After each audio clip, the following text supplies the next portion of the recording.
Nexo 4840-4. Entrevista. La siguiente entrevista fue realizada por el supervisor O5-1 de la Fundación SCP. Siento haberte tenido despierto hasta tan tarde, amigo. No te preocupes. Sé que el mundo se mueve rápido fuera de este lugar. A un anciano como yo le sobran unos momentos. ¿Cómo te sientes? La verdad es que estoy cansado. Llevo aquí mucho tiempo. Mi juventud se ha agotado y estoy menguando. Las oraciones que una vez pronuncié para enterrar los secretos del pasado son poco más que el murmullo de un eco lejano. Me acerco a mi fin. Entiendo. Estamos preparando planes de contingencia para esa inevitabilidad. Queremos poder quitarte de encima tanto como sea posible. Comenzaremos a trasladar la ciudad en los próximos meses.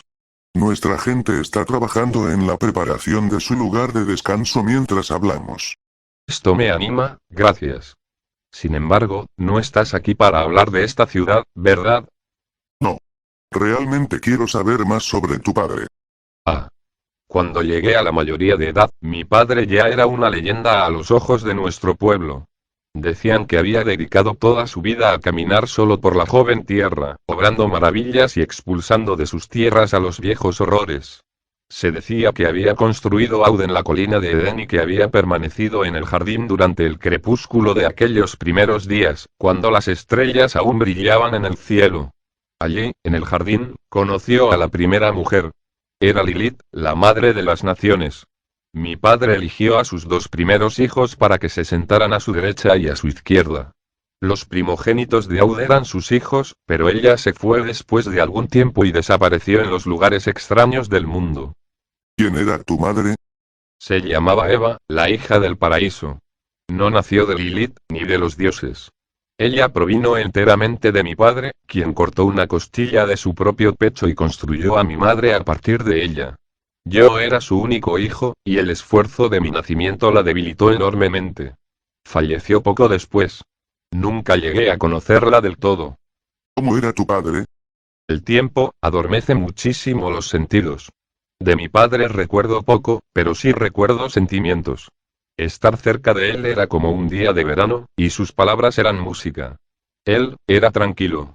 Me dijeron que no siempre había sido así, pero la pérdida de mi madre lo había ensombrecido. Aún así, cuando reía era un trueno brillante, y cuando enfurecía era un huracán. ¿Qué le hacía enfurecerse? Oh, recuerdo 3 veces en las que mi padre se enfadó. Una vez, cuando despedazó al dios de hierro Mecane, su propio padre, por intentar usurparlo, y luego, cuando mi hermano... ¿Cómo fue?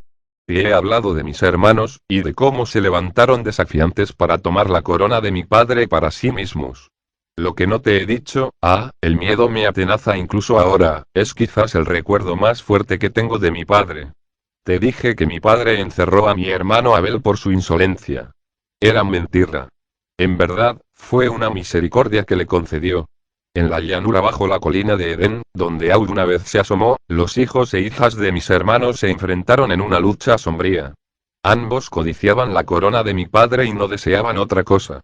Hacía tiempo que Hashem les había prohibido el acceso a la ciudad, habitada entonces solo por fantasmas, y a mí mismo. En medio de esa batalla, hubo un breve paréntesis en la lucha. Abel salió de su campamento y ofreció paz a mi hermano Caín, el fin de su lucha. Pero a Caín le invadió la maldad, y en ese momento cogió una piedra de la tierra y mató a Abel. Rompió su cuerpo bajo ella, y en su locura se declaró señor legítimo de los cielos y de la tierra, y único heredero de la corona de su padre. Luego, lloró, y mientras lloraba se llenó de una terrible desesperación por lo que había hecho. Llegó el cuerpo de mi hermano ante la puerta de la ciudad de Hasem, y llamó a mi padre. Él rompió el cuerpo de Caín, cogió los brazos con los que había matado a nuestro hermano y se los dio de comer a los lobos, y luego echó una maldición sobre su alma.